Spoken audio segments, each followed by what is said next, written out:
नमस्कार my dear students, welcome back to Goenka maths study. मेरे प्यारे बच्चों, आप सभी भैया का स्वागत है मेरे चैनल गोयंका मैथ्स स्टडी में।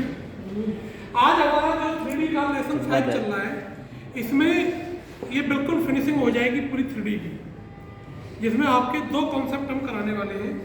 एक तो आपको image of a point in a line, image वाला क्वेश्चन स्पेस का भी आता है, प्लेन का भी आता है, लेकिन लाइन का भी आता है। तो इमेज ऑफ अ पॉइंट जब पॉइंट स्पेस में दिया गया हो इन अ लाइन, ठीक है। दूसरा distance between two parallel lines और distance between two skew lines. तो उससे पहले हमने आपको जो सबसे पहली वाली वीडियो थी उसमें हमने आपको पैरेलल लाइंस और स्क्यू लाइंस को क्लियर कर दिया था कि पैरेलल लाइंस क्या है और स्क्यू लाइंस क्या होती है, ठीक है। तो वो डिस्टेंस फाइंड आउट करना आज भी अपने एक बार कर देंगे। तो पहला पॉइंट आज का, image of a point which is in space to a line. तो वही प्रोसेस जो कल हमने बताया था, to find the perpendicular, to find the foot of the perpendicular, उसी से थोड़ी सी आगे की कहानी निकलेगी। फुट ऑफ द परपेंडिकुलर से आगे की कहानी चलेगी, बाकी का सब पूरा डिक्टो, लगभग कैलकुलेशन 95% उसी के जैसी रहेगी। 5% कुछ चीजें चेंज होनी है। सपोज कर लीजिए let r equals to vector r equals to vector a plus lambda vector b is a line, is a and any point A whose coordinates x1, y1, z1 be a point in space। Suppose कर लिया कि ये आपको कोई एक line दे रखी है, ये आपको एक पॉइंट दे रखा है,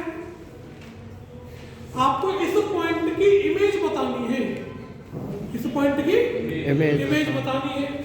तो पहले लाइन ड्रॉ कर लीजिए साहब, ये हमने लाइन ड्रॉ कर ली, जहां क्योंकि वो इसके पैरेलल बनती है, इसका डायरेक्शन डिस्टेंस होता है, तो ये हमने मान लिया b1, b2, b3। इतनी सी बात क्लियर हो गई? Yes sir. स्पेस में कोई पॉइंट A है जिसके कोऑर्डिनेट्स x1, y1, z1 है, तो इसकी जो इमेज बनेगी वो लाइन के इधर बनेगी, mirror image. Yes sir. Line के बैक साइड में बनेगी। Yes sir. क्लियर है? और जितनी डिस्टेंस यहाँ से यहाँ तक होगी उतनी डिस्टेंस यहाँ से यहाँ तक होगी, सेम डिस्टेंस पर इमेज बनेगी। वो हमने सपोज कर लिया कि पॉइंट B पर इसकी इमेज बन रही है जिसके कोऑर्डिनेट्स अल्फा, बीटा, गामा है। इतनी सी बात समझ में आई है नहीं? आ गई सर। ठीक है जी, इमेज इसकी इधर बन गई। आपको ये फाइंड आउट करने हैं। इससे पहली वाली वीडियो में, इससे पहला वाला जो कॉन्सेप्ट हमने कराया था फुट ऑफ द परपेंडिकुलर, ये भी कहाँ था? यहाँ था। और क्योंकि ये बाइसेक्टर हो रहा है तो ये परपेंडिकुलर होगा। Yes sir. पॉइंट P पर ये परपेंडिकुलर है, पॉइंट P पर ये परपेंडिकुलर कर रहा है। तो प्रोसेस वही लगभग दिमाग में आ रहा है। Yes sir. तो सबसे पहला स्टेप क्या करना था? पहले स्टेप में क्या करना था? AB के डायरेक्शन रेशियोज, AB के डायरेक्शन रेशियोज। सबसे पहला तो स्टेप ये था कि point foot of the perpendicular समझ कर, यहाँ पर इमेज समझ कर लेंगे। तो let B is image of point A, B image of point A, और B के कोऑर्डिनेट्स है अल्फा, बीटा, गामा। इतनी सी बात क्लियर हो गई? Yes sir. दूसरा स्टेप क्या था? AB का डायरेक्शन रेशियोज फाइंड आउट करना।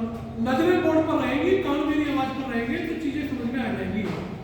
Direction ratios of AB, direction ratios of AB। तो AB के डायरेक्शन रेशियोज क्या बनेंगे जी? Alpha minus x1, beta minus y1, gamma minus z1। Third step क्या था फुट ऑफ द परपेंडिकुलर वाले में? As AB is perpendicular to the given line, as AB is the perpendicular to the given line, given line पर perpendicular है? Yes sir. So product of both direction ratios of both lines equals to 0. Sum of the products. So B1 into alpha minus x1 plus B2 into beta minus y1 plus B3 into gamma minus Z1 equals to 0। B1 alpha minus B2 plus 1 plus B2 beta minus B2 gamma plus B2 gamma minus B3 Z1 equal to 0 कितना आ गया?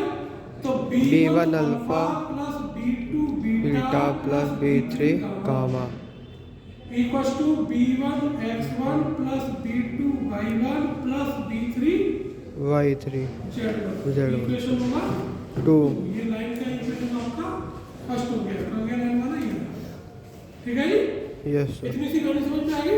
Yes sir या तो कोई doubt तो नहीं है किसी को? नो सर क्लियर हो गया? यस सर ऐसे लाइन का मतलब इसको आप कार्टेशियन फॉर्मेट में चेंज कर लो। किसमें कन्वर्ट कर लो? कार्टेशियन तो कार्टेशियन फॉर्मेट क्या बनेगा इसका? x minus x1 upon b1 y minus y1 upon b2 z minus z1 upon B3 इतनी सी कहानी समझ में आ गई? यस सर क्लियर हो गया जी? यस सर अब चलिए यहाँ से आगे का चौथा स्टेप क्या था? ये तो थर्ड स्टेप हो गया। Yes, fourth sir. स्टेप क्या था? इस लाइन पर पॉइंट P लाई करता है। फुट ऑफ द परपेंडिकुलर में B था तो हमने डायरेक्ट इसको पुट कर दिया था लैम्डा के इक्वल लेकर के लैम्डा की वैल्यू निकाल ली। लेकिन यहाँ पर पॉइंट P है और P is the bisector of the given line. तो आपको पहले क्या निकालना पड़ेगा? P के मिड पॉइंट फाइंड आउट करने पड़ेंगे।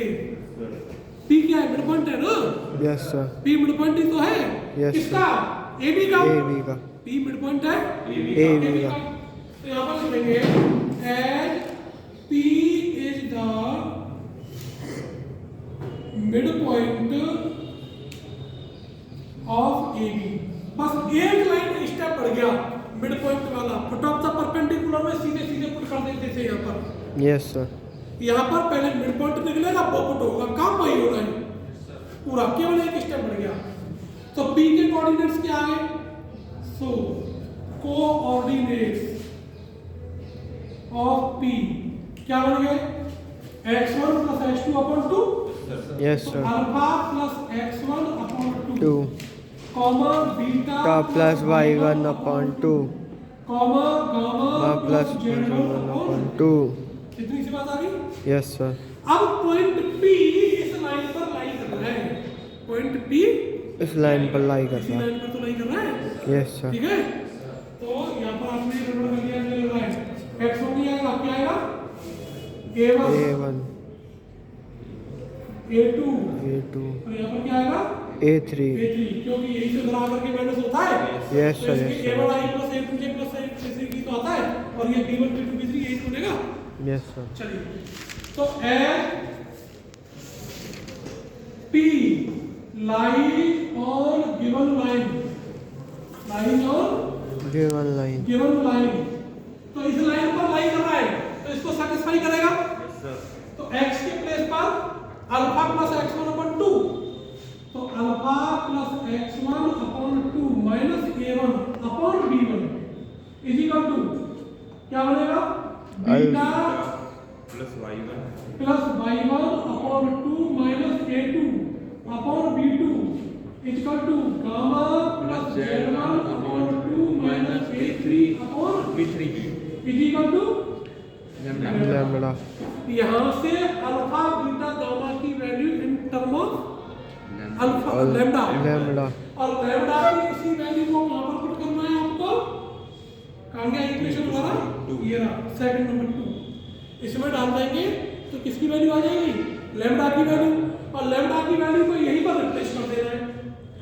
यहाँ पर जो वैल्यू निकल कर आएगी सॉरी यहाँ पर जो वैल्यू निकल आएगी यहाँ से निकालो अल्फा की वैल्यू क्या आएगी? इसकी जब कंपेयर इससे कराएंगे तो देखो alpha plus x1 upon 2 minus a1 is equal to हो गया आपका b1 gamma b1 lambda. Yes sir तो alpha plus x1 upon 2 equal to b1 lambda plus a1 तो अल्फा इक्वल टू आ गया 2b1 lambda plus 2a1 upon minus x1 ऐसे ही beta equal to कितना आ जाएगा? 2b2 lambda plus 2a2 minus y1 ऐसे ही gamma equal to आ जाएगा 2b3 lambda plus 2a3 minus z1 ये आ गई alpha beta gamma की value किसके टर्म में? लैम्डा के टर्म में। इन वैल्यूज को कहां पर पुट करना टू में यहाँ अल्फा बीटा गामा दिए गए तो किसकी वैल्यू आ जाएगी? लैम्डा लैम्डा की आ जाएगी और फिर लैम्डा की वैल्यू को यहीं पर रिप्लेस कर देंगे तो कौन आ जाएंगे? Alpha beta gamma which is the image of the point two the line. Note करो इसको। हाँ जी, अब नेक्स्ट कॉन्सेप्ट शॉर्टेस्ट डिस्टेंस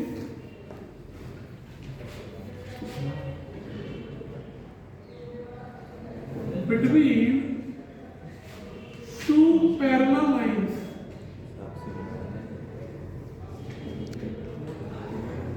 मैंने अपनी पहली वीडियो में भी आपको बता दिया था पैरेलल लाइंस और स्क्यू लाइंस क्या है कि किसी भी स्पेस में ऐसी कोई दो लाइंस जो या तो इंटरसेक्ट करें या इंटरसेक्ट ना करें तो वो क्या होती है?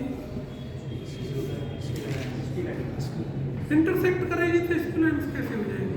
इंटरसेक्ट ना करें जो ना पैरेलल हो ना इंटरसेक्ट यस। तो यानी कोप्लानर। अब दो चीज समझ लो, कोप्लानर और नॉन कोप्लानर। तो या तो वो पैरेलल हो या फिर वो इंटरसेक्ट कर रही हो तो वो क्या कहलाएगी? कोप्लानर। सेम स्पेस में, ठीक है ना? यस और ना तो वो पैरेलल हो ना ही वो इंटरसेक्ट हो तो ऐसी लाइन कहलाएंगी नॉन कोप्लानर या स्क्यू लाइंस। क्या कहलाएंगी? Skew lines. ठीक है। तो कई बार क्वेश्चन कोप्लानर लाइंस का भी आ जाता है या कई बार उसको स्क्यू न कह करके सीधे डायरेक्ट लाइन कह करके नॉन कोप्लानर लाइंस भी कह देता है।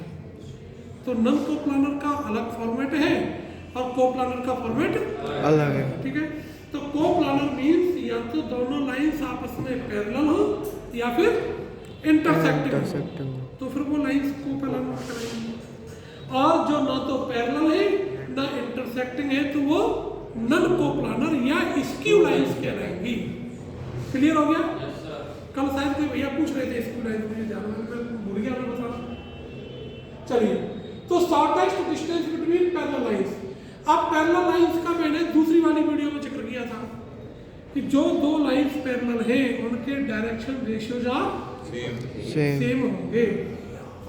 होंगे कि नहीं होंगे? Yes sir. ठीक है। तो let vector r equal to vector a plus lambda vector b is a line and vector r equal to vector c plus mu into vector b। क्योंकि दोनों लाइंस पैरेलल है तो डायरेक्शन रेशियो वाला जो होगा वो आपस में सेम होगा। ठीक है ना? सेम वेक्टर होगा ना कोई वेक्टर। तो अब इनके बिटवीन की डिस्टेंस, तो distance equal to magnitude of vector c minus vector a cross vector b upon magnitude of vector b। सारा काम कैलकुलेशन का है। पहले vector c minus vector a निकालो, उसका वेक्टर b के साथ क्रॉस करो, फिर उसका मैग्नीट्यूड निकालो, वेक्टर b का मैग्नीट्यूड निकालो और फिर डिवाइड करो। क्लियर हो गया? Yes sir. अब डिस्टेंस बिटवीन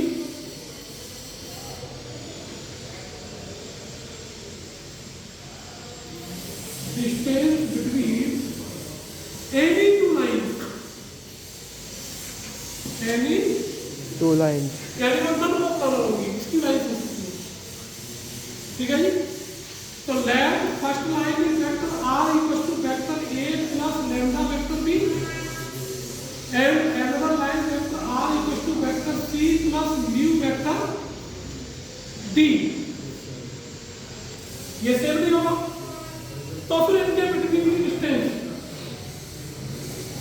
तो डिस्टेंस इक्वल टू वहाँ पे b भी आएगा, b आएगा vector c minus vector a dot vector b cross vector d। यहाँ पर क्या करना है आपको? Vector c minus vector a, ये तो दोनों में कॉमन वाला पर्सन हो गया। Yes sir. जब लाइन पैरेलल नहीं है तो b और d दोनों डिफरेंट होंगे तो उनका क्रॉस प्रोडक्ट होगा। Yes sir. Vector c minus vector a भी वेक्टर आएगा और vector b cross vector d भी वेक्टर फॉर्मेट आएगा तो उनका भी क्या करना? डॉट प्रोडक्ट करना। क्योंकि डिस्टेंस नेगेटिव नहीं होती, तो इसके लिए यहाँ पर इसकी स्टैंडर्ड वैल्यू लेकर के चलेंगे, मॉडल्स में लेकर के चलते हैं। ठीक है जी। Upon vector V cross vector B magnitude. ये आपका हो गया जी डिस्टेंस फॉर्मूला। जब आपको दोनों इक्वेशन कार्टेशियन फॉर्मेट में दे रखे हो, यस उनके सर, बीच की डिस्टेंस पूछे तो पहले उनको वेक्टर फॉर्मेट में कन्वर्ट करो। यस सर, पहले उसको वेक्टर फॉर्मेट। वेक्टर फॉर्मेट में कन्वर्ट करो। ठीक है।